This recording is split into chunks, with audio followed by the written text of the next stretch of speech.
Signori, il dottor Davide Pozzobon.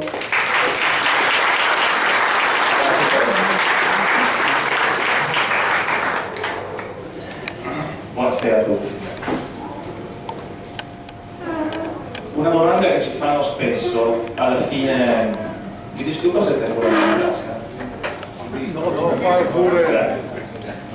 Una domanda che ci fanno spesso alla fine delle presentazioni è questa: ma cosa devo fare adesso? Qualcuno di voi si sta facendo un'idea di qual è l'azione reale, pratica, che deve compiere in questo momento? Qual è il suggerimento che potremmo darvi? Cercherò di aiutarvi in questo senso. Mi sono segnato due cose che non sono nient'altro che le cose che ho pensato io quando mi sono trovato nella vostra posizione per la prima volta, in un'assemblea come questa a Preganzolo, in provincia di Treviso, dove c'erano tante persone come adesso, e tornando a casa quella sera ho pensato: ma non mi ero ancora iscritto al movimento, ma cosa potrei fare io adesso? E ho fatto delle riflessioni su 4 punti. Allora, potrei per esempio non fare nulla. Mi sono informato, so che esiste questo movimento. Qualora questo movimento diventa importante, visibile, un qualcosa di assolutamente riconoscibile da tutti, a qualsiasi momento elettorale, che sia un'amministrativa piuttosto che una provinciale, piuttosto che una regionale, avrò cura di informarmi, so di che cosa stanno parlando. Ma in senso pratico non avrei fatto nulla se non pregare, che non è proprio il mio sport preferito, quindi l'ho scartato immediatamente. Convengo. Poi potrei dire: beh, ma c'è il signor Mario Monti, voglio dire, sta già facendo lui, perché devo mettere al posto di Monti delle altre persone, sta già risolvendo lui i problemi. Il problema è che, osservando settimana per settimana l'operato del nostro signor Mario Monti, mi sono reso conto che è come dare un libro in mano a un bambino, far giocare a freccette un cieco o cose del genere. Non perché ritengo che Mario Monti non sia una persona intelligente, anzi è esattamente il contrario. È che probabilmente gli obiettivi di questo governo tecnico non sono quelli del benessere delle aziende e delle persone, di conseguenza si sta occupando di qualsiasi cosa tranne che di risollevare le sorti delle aziende in generale italiane e fare stare meglio le famiglie. Lo dimostrano 2 azioni semplici: alle famiglie do una bella IMU e alle aziende aumento la pressione fiscale e l'IVA. Cioè non è che ci vuole tanto per demolire uno stato economico, bastano queste 2 azioni, e sociale. La terza azione era quella di un movimento che alle ultime elezioni, dove io ho vissuto in prima linea le problematiche, si è comportato molto bene, che è il Movimento 5 Stelle, e sono dei bravi ragazzi, hanno un'idea etica, pulita, ordinata di come andrebbe amministrato un comune, una realtà locale, un'amministrazione locale, e che hanno un sogno utopico, che è quello di entrare, come diceva prima il nostro Presidente, in una casa vecchia, restaurarla e farla identica a una nuova. È impossibile, perché io vivo in una casa vecchia e in certe stanze ho le finestre che mi arrivano qua e devo fare così per guardare fuori, perché era irriformabile completamente. È talmente tentacolare la corruzione, la schifezza che c'è e che si è generata nel tempo nel governo italiano, probabilmente anche quello del Burkina Faso, che è irriformabile. Non puoi entrare in qualcosa di così solido, di così... quando una malattia pesante raggiunge certi livelli, la cosa più interessante da fare con le persone malate è quella di sostenerle psicologicamente, perché sai che non le puoi curare. Okay? Io ho questa idea del nostro governo, di chi sta governando in questo momento il Veneto e tutte le altre regioni italiane. E in metastasi. Non volevo parlare di malattie gravi, comunque il concetto era quello. Quindi ho detto: probabilmente se voglio fare qualcosa, l'alternativa è seguire il movimento di indipendenza veneta. Mi sono messo a studiare, mi sono applicato, mi sono dedicato alle ricerche che avevano fatto persone che prima di me si erano dedicate a questo progetto, in primis Gianluca Cusato, che comunque vi ha parlato della sua storia, della sua esperienza, e ho capito che c'era un fondamento. E sono assolutamente d'accordo con Gianluca, perché lui lo dice da tanti anni, potrebbe essersi convinto. Io lo dico da pochissimi mesi e sono assolutamente d'accordo con Gianluca. È l'unica soluzione possibile. Le ho analizzate tutte, vi consiglio di fare la stessa cosa. Non vi chiedo di essere qui a presentare questo movimento fra 6 mesi o fra 3 mesi. Qualcuno lo potrà anche fare, ma informatevi. Provate a fare quello che ho fatto io, non troverete nessun'altra soluzione, come c'è scritto nel nostro volantino, al declino dell'Italia. Non c'è. Con questa premessa, se io non faccio qualcosa a favore del mio paese, e quindi cominciamo a entrare nei nostri territori, comuni, province, nella nostra regione, io sono complice di quello che sta avvenendo a livello nazionale. E io complice dei ladri non voglio esserlo. Visto che abbiamo detto che i veneti sono un popolo laborioso, onesto, e che è vero, si mettono a pagare le bollette 3 giorni prima che scadono perché hanno paura di non pagare, quando in realtà dovremmo non pagare perché abbiamo già pagato, ma questa è filosofia. Nella pratica va pagato. Possiamo anche decidere di smettere. Come si fa a decidere di smettere per non entrare nella legalità? Si segue un percorso legale, pacifico e democratico. Oh Davide, e se fai la guerra prima? Pazienza! Ma qual è l'alternativa se entriamo in guerra domani mattina? È correre più velocemente verso l'indipendenza del Veneto. Vi ricordate la Slovenia? Non ha fatto questo. Noi le bombe non le vogliamo, diventiamo indipendenti prima. È solo un metodo per velocizzare questo percorso. Ma io ho una bambina di 6 anni, non ho una gran voglia di fargli vedere la guerra, e credo che siamo tutti d'accordo.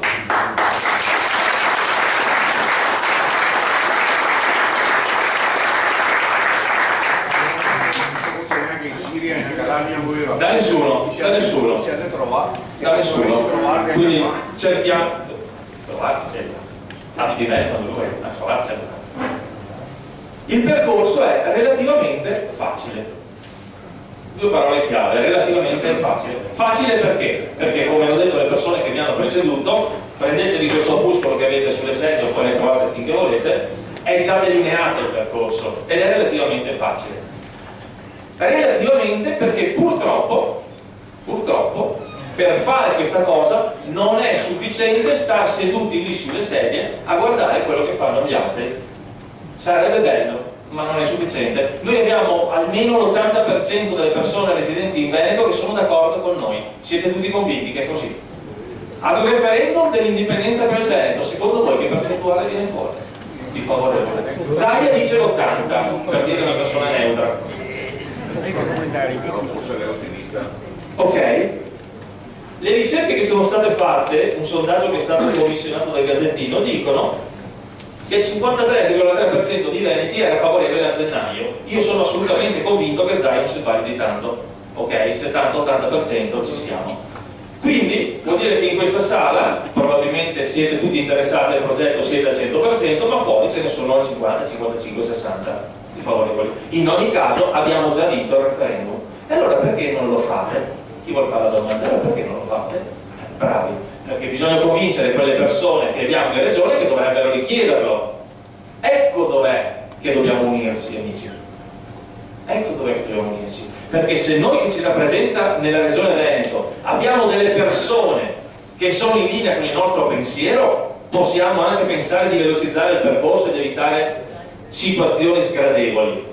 Se invece abbiamo delle persone che dicono sì ci pensiamo e sono occupate a coltivare i soliti interessi della casta e a mantenere privilegi, favoritismi e schifezze, probabilmente noi faremo questi discorsi ancora per tanto tempo. Allora chi ha il potere di cambiare le cose? C'è solo una realtà fisica, umana, che ha il potere di cambiare le cose: noi, se siamo uniti.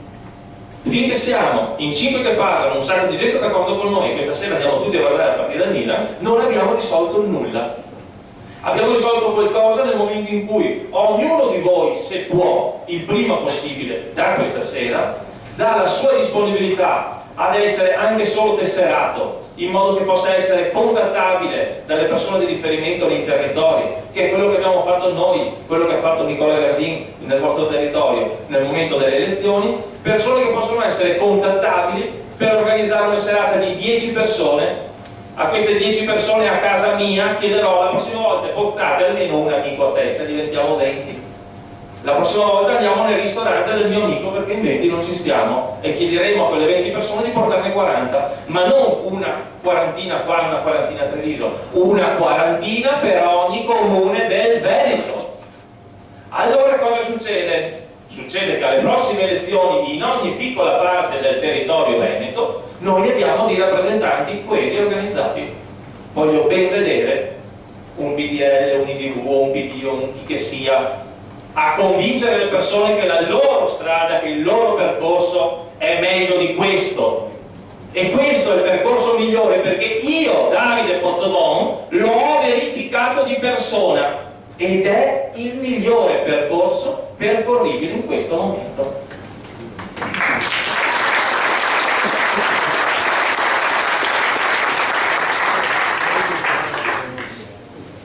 Venendo qua, eravamo una bella macchina piena, nella legalità incinta. Blu.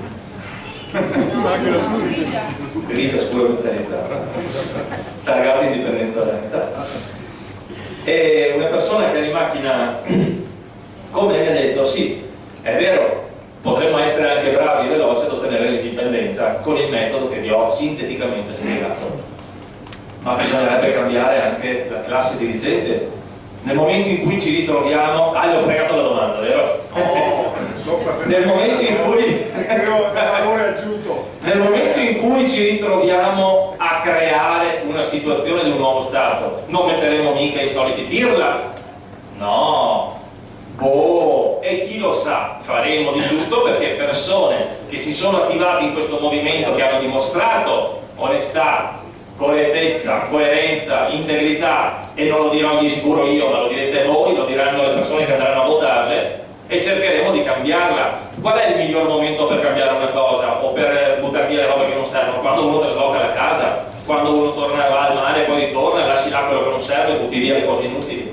E qua di cose inutili ne abbiamo da buttare via. È chiaro che in ogni società ci sarà sempre l'infiltrato, ci sarà sempre la persona che in qualche modo ha la tendenza patologica a fare il parassita, e ci sarà sempre, è l'essere umano questo. Però quello sul quale vi volevo far riflettere è che anche se noi avessimo, per assurdo, non è possibile, ma per assurdo, la stessa classe dirigente che oggi ci ritroviamo in Veneto, noi avremo un vantaggio comunque enorme, non portando più una montagna di tasse a Roma che equivale a un 70 miliardi di euro all'anno.